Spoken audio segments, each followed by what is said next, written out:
Hello friends, मैं आज आप लोग के लिए नई शिक्षा नीति पे एक बहुत ही सटीक वीडियो लेकर आया हूँ।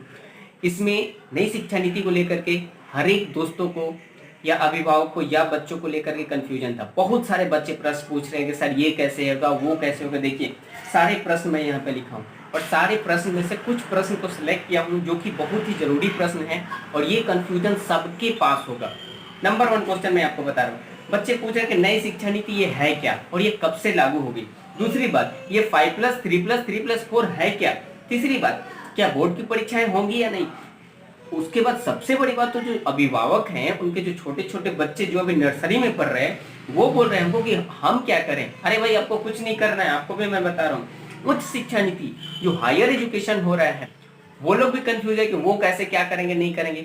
और ये अभी जो 11th में बच्चे हैं जो 12th में जाएंगे वो बोल रहे हैं कि अभी हम क्या करेंगे।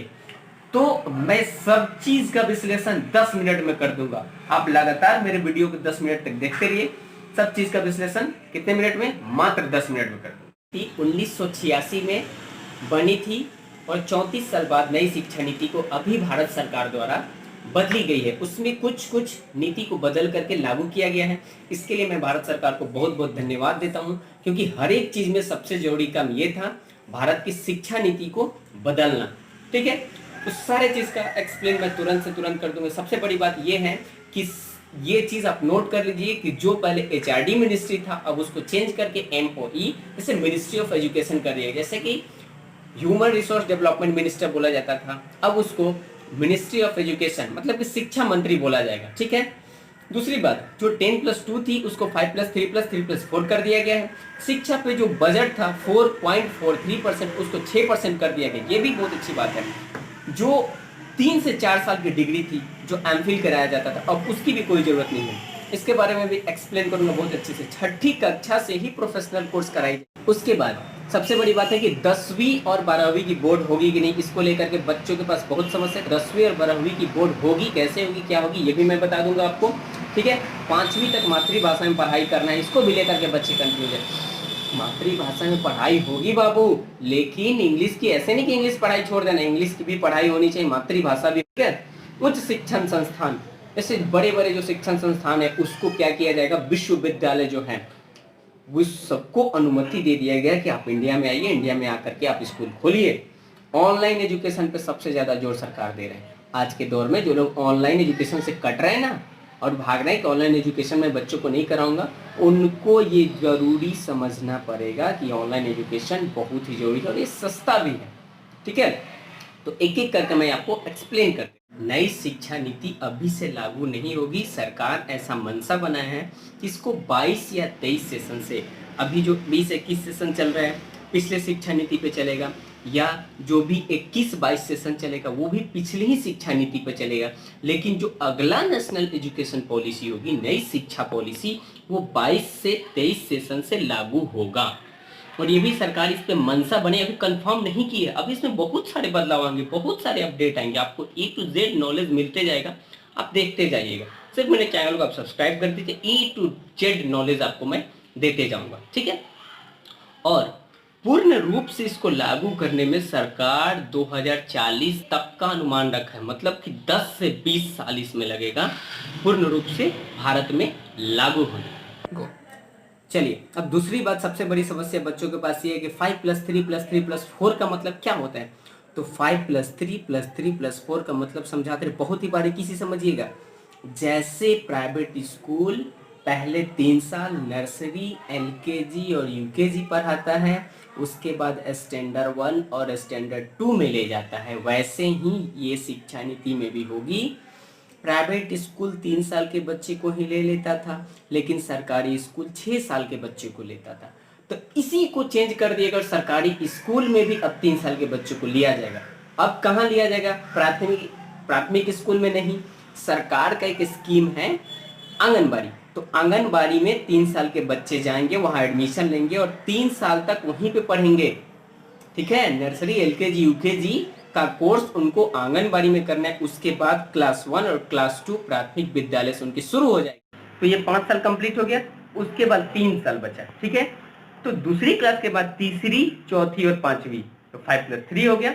और 5वीं के बाद 6ठी, 7वीं 8वीं, तो 5 + 3 हो गया, मतलब कि 8 तक 5 + 3 कंप्लीट हो गया। उसके बाद क्या था, 4 था। तब देखिए 9वीं 10वीं 11वीं 12वीं कंप्लीट। कोई कंफ्यूजन अब हमको लग रहा है कि आप लोग को नहीं होगा। अब देखिए सबसे बड़ी समस्या बच्चों का ये है, कितने बच्चे बोलेंगे बोर्ड की परीक्षाएं होंगी कि नहीं होंगी, क्या होगा नहीं होगा। अध्यापक पेरेंट्स तो पूरा कंफ्यूज है कि सर बोर्ड का परीक्षा का क्या होगा। अरे भैया बोर्ड की परीक्षाएं होंगी, ये किसने बोल दिया। 10th का बोर्ड और 12th का बोर्ड हटाना इतना आसान नहीं है।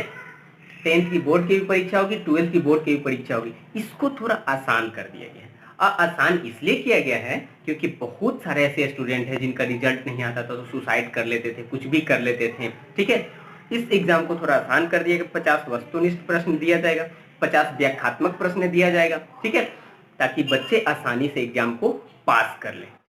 देखिए अब इसमें क्या किया गया है कि यहाँ तक तो हो गया, 50 सब्जेक्टिव 50 सब्जेक्टिव हो जाएगा, ऑब्जेक्टिव सब्जेक्टिव मिला करके बच्चा पास हो जाएंगे। और इसमें सबसे बड़ा बदलाव ये है कि 6 क्लास से ही बच्चे को कंप्यूटर कोडिंग सिखाया जाएगा। 6 क्लास से ही जिस बच्चे को जिस चीज़ में ज़्यादा इंटरेस्ट है उसको अलग से इंटर्नशिप कराया जाएगा। उस पर किसी को इंजीनियरिंग बनना है, इंजीनियरिंग पे, डॉक्टर किसी को बनना है उसका नॉलेज अलग से, या किसी को म्यूजिक में है, डांस में है, कलाकारी में है, ड्राइंग बनाना है, उस सारे चीज़ को अलग से किया जाएगा। और सबसे बड़ा अच्छा इसमें ये क्या है कि जैसे आप साइंस लिए हैं, साइंस आप ले ली, उसमें किसी आपको एक सब्जेक्ट अच्छा लगता है, बाकी सब बोरिंग लगता है, मजबूरी में पढ़ना पड़ता है। तो अब ये नहीं होगा, सिलेबस को इतना बोझ नहीं बनाया जाएगा। जिस चीज़ में आपको इंटरेस्ट है, आप इंडिपेंडेंट है, आप वही सब्जेक्ट लीजिए और पढ़ाई कीजिए। पढ़ाई आपको करना है, गवर्नमेंट यही बोल रही कि आप डर के पढ़ाई मत छोड़िए, पढ़ाई कीजिए और आगे। सबसे बड़ी समस्या ये है कि वो पेरेंट्स कंफ्यूज है जिनके बच्चे नर्सरी में हैं। वो फोन करेंगे सर मेरे बच्चे का क्या होगा, नए सिलेबस पे क्या होगा। आपको कुछ नहीं होगा, आप जैसे पढ़ा रहे हैं आप पढ़ाइए, 5 तक कुछ सोचना ही नहीं है। जो काम प्राइवेट स्कूल कर रहा था उसी को तो सरकारी स्कूल लागू कर दिया गया, दूसरा कुछ नहीं। पहले प्राइवेट स्कूल 3 साल के बच्चे को पढ़ाते थे तो भाई क्यों पढ़ा रहे, अब आप भी तो उसी काम को आंगनबाड़ी में भेज रहे हैं और करवा रहे हैं। तो ऐसा कुछ नहीं है, आप पढ़ाइए 5 साल तक निश्चिंत, क्लास 5वीं तक आराम से आप पढ़ा सकते, इसमें कोई कंफ्यूजन नहीं है। तीसरा प्रश्न मेरे पास ये आया है, ये हायर एजुकेशन से है कि उच्च शिक्षा में नई शिक्षा नीति में क्या बदलाव किया गया है। तो 12th के बाद जो आपको करना है, ये सबसे बड़ा बदलाव और सबसे अच्छा हमको यही लगा है। देखिए अब इसमें क्या क्या बदलाव है, इस चीज के बारे में मैं आपको बता रहा हूँ। तो सबसे बड़ा बदलाव ये जो हुआ था कि जैसे अभी जो हम लोग पढ़ते हैं या 34 साल से जो हम लोग पढ़ते आ रहे हैं, उसमें क्या था कि आप इंजीनियरिंग कर रहे हैं या फिर ग्रेजुएट कर रहे हैं। तो इसमें 3 साल का होता है ग्रेजुएट, इंजीनियरिंग 4 साल में होता है, ठीक। तो उसमें एक भी सेमेस्टर छूटा तो आपका इंजीनियरिंग का सर्टिफिकेट नहीं मिलता था। और ये जो ग्रेजुएशन 3 साल तक का होता है, इसमें आप क्यों नहीं पार्ट 3 भी अच्छे से एग्जाम दे दीजिए, बहुत अच्छा मार्क्स आते हैं। पार्ट 3 अगर आप फाइनल नहीं दिए तो आप ग्रेजुएट नहीं हुए, तो आपका तो 2 साल बेकार गया। इंजीनियरिंग में आपका 3 साल 3.5 साल तो बेकार गया। तो अब ऐसा नहीं होगा, कि बहुत ही अच्छा ये नीति में सुधार किया गया है। अगर आप 1 साल भी पढ़ाई कर रहे हैं तो 1 साल का ही आपको मार्कशीट मिलेगा, सर्टिफिकेट मिलेगा। 2 साल कर रहे हैं तो डिप्लोमा का सर्टिफिकेट मिलेगा, 3 साल कर रहे हैं, 4 साल कर रहे हैं, जितने साल कीजिएगा उतने साल उस तरीका से आपको सर्टिफिकेट मिलेगा। यहाँ तक कि 11th और 12th में भी अगर आप 11th करके छोड़ दे रहे हो, 12th नहीं कर रहे हैं, तो 11th का भी आपको सर्टिफिकेट मिलेगा और उसका भी मार्क्स मिलेगा, ठीक है। देखिए जो विश्वविद्यालय शिक्षा के बारे में बोले थे, तो बहुत ऐसे बच्चे गरीब होते हैं जिनके पास पढ़ने की तो इच्छा शक्ति होती है, नॉलेज भी होती है, लेकिन उनके पास बजट नहीं होती है कि वो जाकर के हायर एजुकेशन कहीं दूसरी जगह से, उनका मन होता है कि ऑक्सफोर्ड यूनिवर्सिटी में पढ़े या किसी नामी गिरामी यूनिवर्सिटी में पढ़े। तो अब आपको ऑक्सफोर्ड में जाने की जरूरत नहीं पड़ेगी। सारे विश्वविद्यालय को अनुमति दिया गया, इनवाइट भी किया गया कि आप लोग आइए और इंडिया में ही कॉलेज खोलिए। तो अगर आपका शौक, आप सपना देख रहे हो हम ऑक्सफोर्ड में पढ़ेंगे, तो आपका ऑक्सफोर्ड इंडिया में ही आ जाएगा और इंडिया में ही आप ऑक्सफोर्ड यूनिवर्सिटी में पढ़ाई कर सकते हैं, ठीक है। और बजट भी बढ़ा दिया गया है शिक्षा पे, 6% जीडीपी कर दिया गया है। जो भी जीडीपी का आता है उसका 6% शिक्षा में जाएगा, ठीक है। और ऑनलाइन एजुकेशन पे जोर दिया गया है। इसलिए प्लीज अभी से भी आप लोग से रिक्वेस्ट है, ये कोरोना इतना जल्दी खत्म नहीं होने वाला, तो जो भी बच्चे पढ़ाई नहीं कर रहे 1 साल प्लीज उसका बर्बाद मत कीजिए। बच्चे की क्या गलती है, या टीचर की क्या गलती है। जैसे भी टीचर पढ़ा रहे हैं ना, चाहे ऑनलाइन पढ़ाएं, जैसे पढ़ाएं, जिस परिस्थिति में पढ़ाएं, टीचर तो पढ़ा रहे हैं, बच्चे को थोड़ा भी तो समझ में आएगा, थोड़ा तो रूटीन में रहेगा, वैसे तो बच्चा बिल्कुल बर्बाद हो जा रहा है। इसलिए प्लीज जो भी स्कूल हो, जो भी कोचिंग संस्थान हो, जैसे भी हो, जो भी कॉलेजेस हो ऑनलाइन पढ़ाई करवा रहे उसको करवाइए, पढ़ाई को मत रोकिए, बच्चा का साल बर्बाद हो जाएगा। ठीक है, अगर आपको वीडियो को अच्छा लगे इसको ज्यादा से ज्यादा शेयर कीजिए, ज्यादा से। अब आप एक आदमी का नाम सुनेंगे, अनंत सुपर 30, जो कि पटना में अनंत सर है। ये कैम्ब्रिज जाने वाले थे पढ़ने, लेकिन अनंत सर के पास पैसे नहीं थे कि वो कैम्ब्रिज जा पाए। ठीक है, तो अब दूसरा अनंत सर न भारत में और बिहार में नहीं बनेंगे, आपको कैम्ब्रिज भी यहीं पे आ जाएगी, ऑक्सफोर्ड भी यहीं पे आ जाएगी, सिर्फ आप पढ़ने की इच्छा शक्ति रखिए। ठीक है, पढ़ाई अब बहुत ही आसान है, एकदम दिल लगा करके पढ़िए।